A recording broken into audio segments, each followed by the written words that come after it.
Hey everyone, it's episode 11 of the Metal Gear Solid 4 playthrough. I am sorry, it's 2 months in the making, this episode, huh? I've got this whole week off work. I took it off for my birthday because I just turned 34 on Wednesday, March 8th here. So,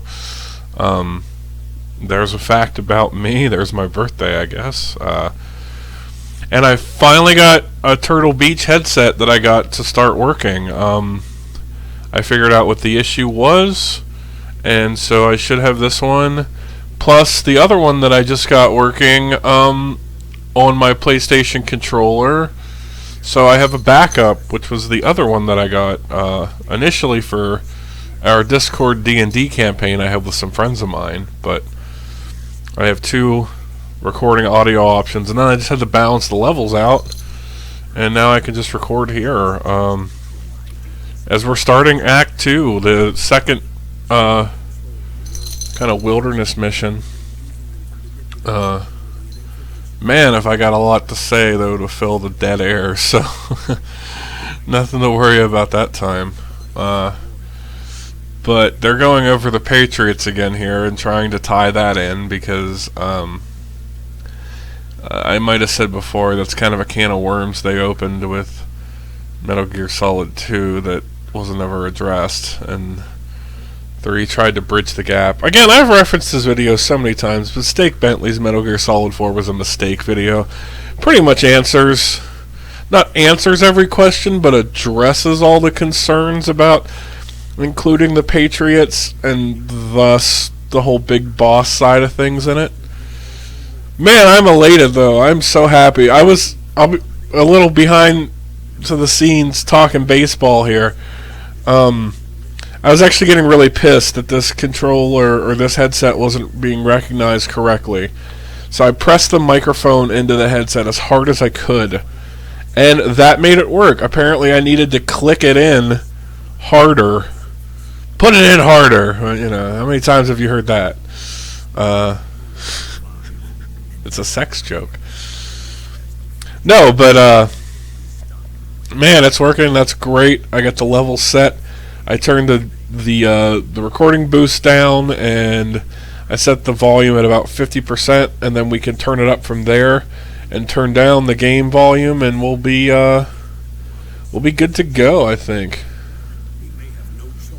So he's talking about how we have to protect the system that's been set up by the Patriots, because without it, society will collapse because there's no rules of governance. But I mean, sort of my whole approach of life and my whole philosophy, honestly, is that's a fallacy. That's not the case, honestly, because it'll take a while to establish order. I feel like if everything just goes down, the system goes down in the blink of an eye like that, there will be a mad dash for a minute. But before we had the entire world connected to the internet and having a system, we had management systems before. And I know because I was alive during it. Like fucking, I was born in 1989, right? So throughout all of the 90s, pretty much, the world just started to become connected after like Windows 95, 98, you know, as far as personal computers. But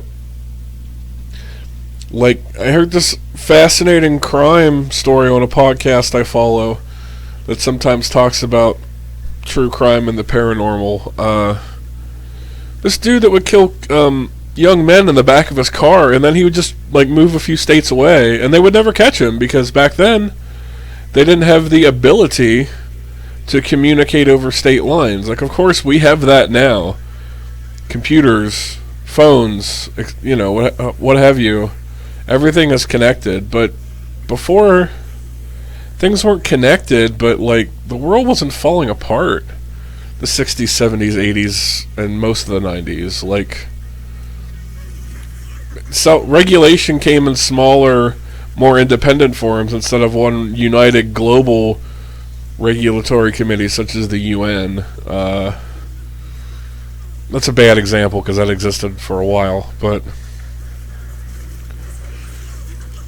I'm for less oversight. You know, that's My version of real libertarianism is that, not Republican light like a lot of people have co-opted it now. You can't say don't tread on me and then be a fucking police sympathizer, alright? You can't do it. You can't back the blue and then put a don't tread on me flag, because you're missing the whole point. It's about less regulation. It's about motherfuckers not being put in positions of power to get back the authority that they might have had as the popular jock kid in high school, and now they're a cop because they have no fucking intellectual future, so they're just going for an enforcement job.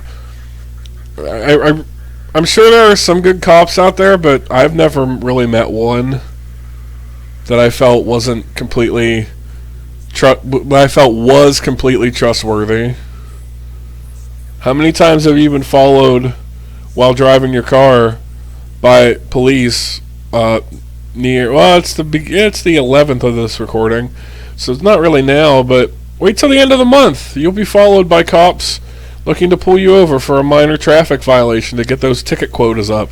And people that don't believe that shit's real, show me a cop that never writes a ticket in good faith to someone, and that motherfucker's unemployed because they need to have paperwork on the books to show that they're doing their job.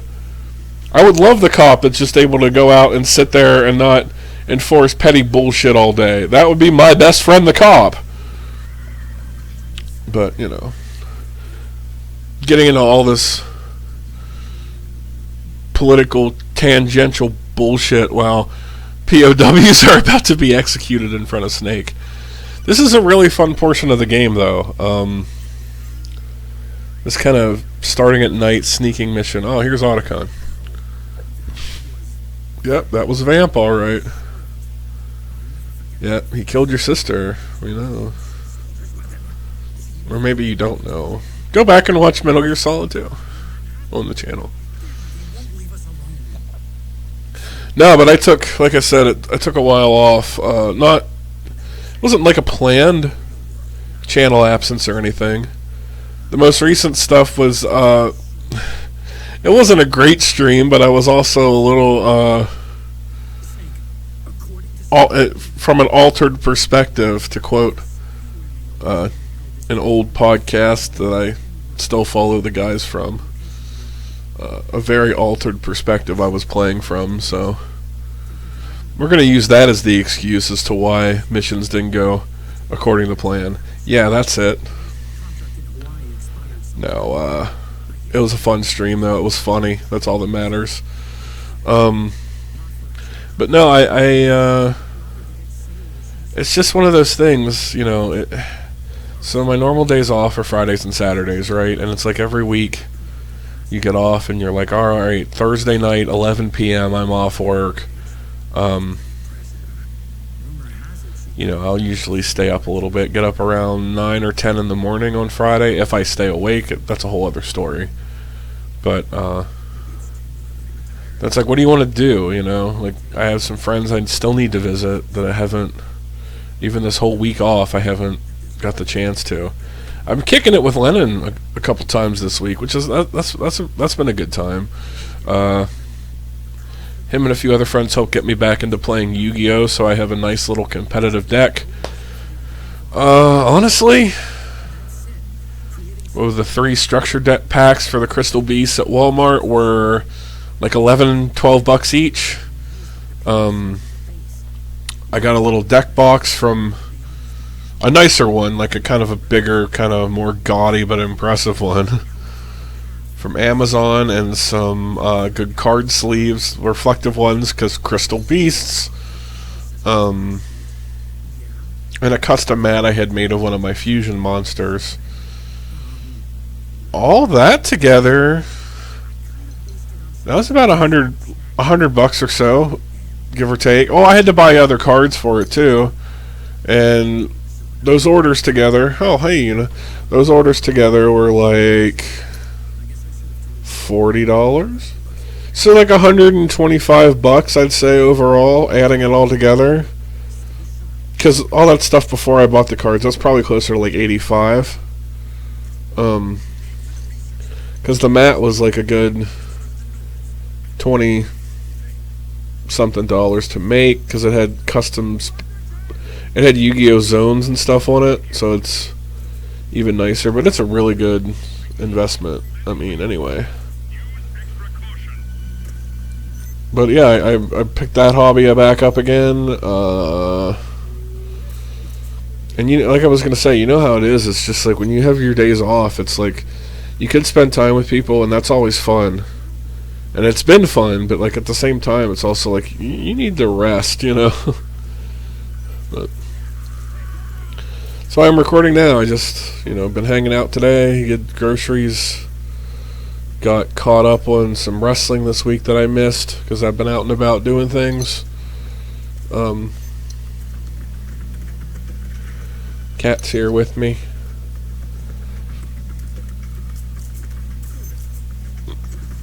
Sucks I already had a caution on this night sneaking. It's not bad though, it's just, I don't know. I've only played through this game a few times. Oh man, alert. Fuck. So I don't have everything as memorized as the other games, but we'll get there. I got a rant though, quick too, talking about my poor cat Una here. Not poor, she's very well taken care of, but I got a flea and tick medication at Walmart. When I got some stuff yesterday, like some household stuff I needed, and I made this to my Facebook, but this is a PSA. Like these Hearts products, fuck those.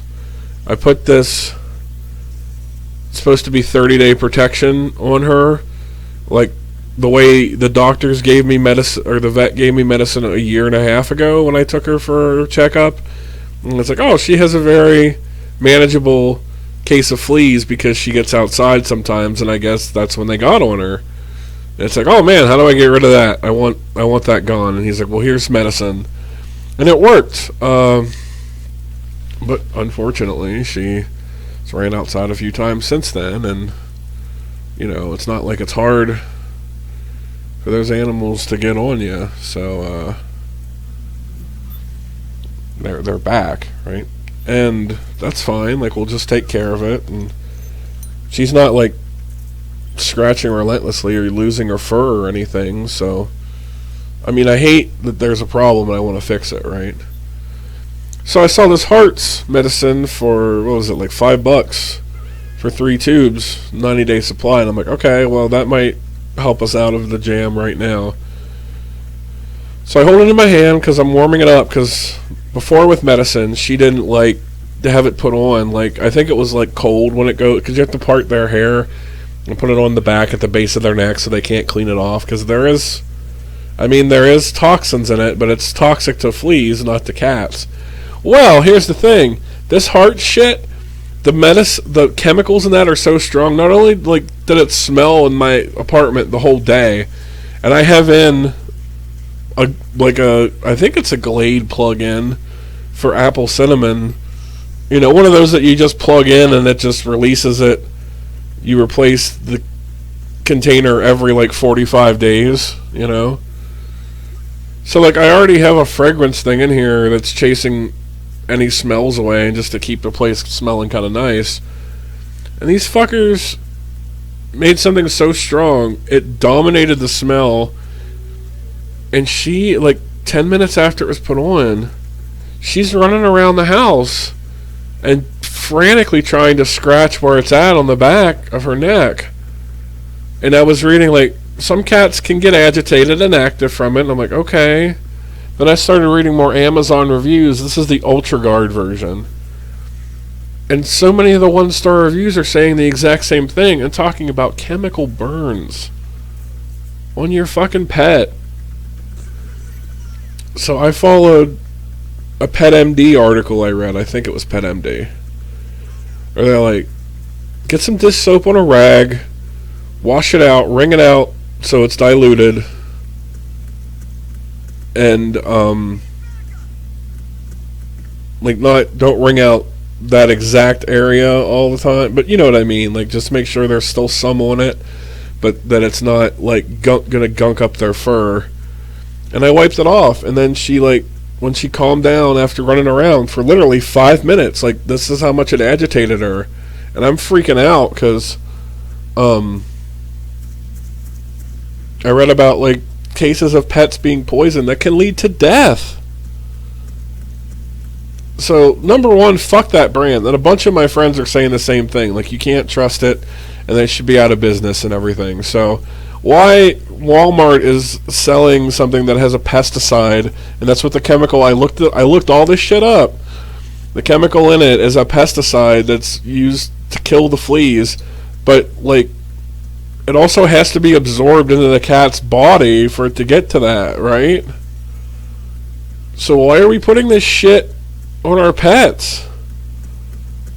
Like, I'm just gonna go get one of the expensive collars and let her rock that for a while, and that should help. And she's happy. Thank God she doesn't have a burn. But, like, I felt like a piece of shit all day, and it was just like checking up on her every hour. I was waking the poor girl up from her nap time all the time. She's eating, she's drinking, everything's fine. There's no signs of it, like, messing with her digestive system. Because I thought initially, like, what if she, like, scratched it and licked some of it off her foot? But she's able to reach it, you know? And that's obviously bad. Like, like, anything drinking pesticides is bad, right? Sorry, I had to talk about it, but everything's fine, and I'm just gonna go. Like, one of my friends, Casey, who was on my the Final Fantasy X playthrough. I promise I'm gonna finish recording 10-2 at some point, and we'll have him back if he's up to it. So yeah, it's like anything else, you know. The more expensive stuff is usually better. So I learned a lesson for sure that yesterday, and the only reason I talked about it is because she's, like, sitting in my lap here while I'm here recording, and she's just, like, being the doll like always, you know. But sorry, I'm talking completely over Rose and the game and stuff, but like I said, there's a lot of stuff I have to bring up, you know. But it's cool. I don't think I'm ever gonna call her in this playthrough. I don't even know, like, what party members she's supposed to be reminiscent of in the first 3 games. Like, is it supposed to be, like, Nastasha from the first one? No, don't walk on the keyboard, baby. Go ahead, lay back there. Turn my light. It's nice that it's not pitch black outside right now. It's 6:30 when I'm recording this, and thankfully we're starting to get more sunlight. He married Rose. The man who was impersonated by an AI in 2 married the poor son of a bitch that was manipulated by that AI that was impersonating him. What a world, you know? What a world. But anyway, Jack disappeared and you just moved in on Rose, consoling her over her loss. I'm wall breaking a little bit, but, like, this is all a sham.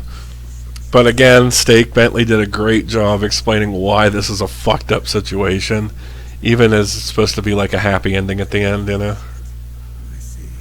Never forgive that womanizing piece of shit. I'm with you, Meryl. I have a very negative perception of the Colonel, honestly, because what did he do all through MGS1? Like, he was withholding information and lying to Snake the whole time then, too. I mean, they're obviously war buddies. They've had a good relationship, but it's like, how long can you try to lie to the man that I think he served under him for so long, right? We've all been criminals since Shadow Moses, man. But we'll continue more with this, and I promise I'll talk more about the actual game on episode 12. But thanks for coming back, everybody.